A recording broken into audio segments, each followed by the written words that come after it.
जम्मू कश्मीर का भारत में विलय कब और कैसे हुआ, यह मैं इस वीडियो में बताऊं। जैसे कि आप स्क्रीन पर देख रहे हो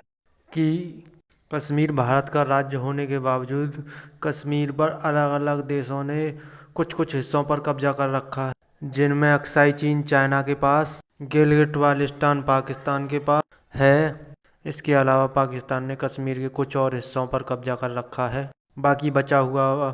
कश्मीर भारत के पास है। जब 1947 में भारत स्वतंत्र हुआ था, तब कश्मीर का विलय भारत में नहीं हुआ था, क्योंकि कश्मीर के राजा हरि सिंह भारत की स्वतंत्रता के समय यह फैसला नहीं ले पाए थे कि उन्हें भारत में कश्मीर का विलय करना चाहिए या नहीं, जिसकी वजह से पाकिस्तान ने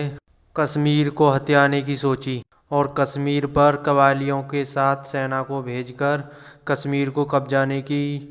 कोशिश की। इस प्रयास में कुछ हद तक पाकिस्तान कामयाब भी रहा था और उसने कश्मीर के कुछ हिस्से पर कब्जा कर लिया था। लेकिन अगर कश्मीर के राजा देर न करते तो पूरा कश्मीर भारत में होता, क्योंकि उन्होंने विलय पत्र पर हस्ताक्षर नहीं किए थे, जिसकी वजह से भारत अपनी सेनाएं कश्मीर में नहीं भेज सकता था। जब 26 अक्टूबर 1947 को कश्मीर के राजा हरि सिंह ने विलय पत्र पर हस्ताक्षर कर दिए, तो भारत ने अपनी सेना कश्मीर के लिए रवाना की और भारतीय सेना श्रीनगर की हवाई पट्टी पर उतरी, जिसके बाद भारतीय सेना ने पाकिस्तानी कबायलियों और पाकिस्तानी सेना को पीछे खदेड़ते हुए आगे बढ़ती गई। लेकिन जवाहरलाल नेहरू उस समय संयुक्त राष्ट्र संघ में चले गए और उन्होंने जनमत संग्रह का आग्रह किया कि कश्मीर की जनता जनमत संग्रह के आधार पर ही फैसला करेगी कि वह किस राज्य या देश में मिलना चाहती है। लेकिन यह जवाहरलाल नेहरू की बहुत बड़ी भूल साबित हुई, क्योंकि उस समय भारतीय सेना पूरे कश्मीर को जीत सकती थी और पूरा कश्मीर भारत में होता। लेकिन जब से अब तक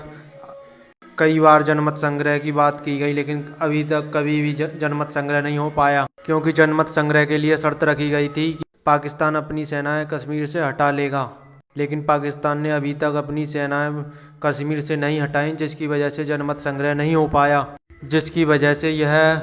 भारत पाकिस्तान के बीच जंग का मुद्दा बन गया, जिसकी वजह से भारत पाकिस्तान के बीच में 3 लड़ाइयाँ हो चुकी हैं और समय समय पर पाकिस्तान सीज फायर करता रहता है। कश्मीर विवाद कुछ हद तक ब्रिटिशों की देन ही है। अगर वह चाहते तो यह विवाद उसी समय सुलझ सकता था,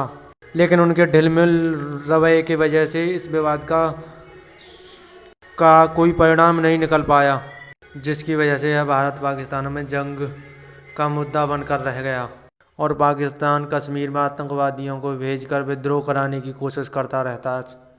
पाकिस्तान द्वारा भेजे गए आतंकवादियों ने कुछ हमले अभी जो किए थे, पुलवामा अटैक और पठानकोट अटैक जैसे हमले किए थे, जिनमें बहुत सारे भारतीय सैनिक शहीद हो गए और बहुत सारे सैनिक घायल भी हो गए थे। लेकिन पुलवामा अटैक के जवाब में भारतीय सेना ने बालाकोट में स्ट्राइक की और पाकिस्तान के आतंकवादी लॉन्च पैडों को तबाह भी किया, जिससे पाकिस्तान बौखला गया, भारत पर जवाबी कार्रवाई करने की कोशिश की। उल्टा पाकिस्तान को नुकसान ही झेलना पड़ा, जिससे पूरा विश्व उसके खिलाफ हो गया। लेकिन यह कोई विवाद का निपटारा नहीं हुआ, क्योंकि कश्मीर समस्या भारत पाकिस्तान के बीच में जस की तस रही, जिसकी वजह से भारत पाकिस्तान में आगे भी जंगें होती रहेंगी अगर इस विवाद का जल्दी ही कोई सॉल्यूशन नहीं निकला तो। लेकिन निर्विवाद रूप से यह कहा जा सकता है कि कश्मीर भारत का हिस्सा है और रहेगा।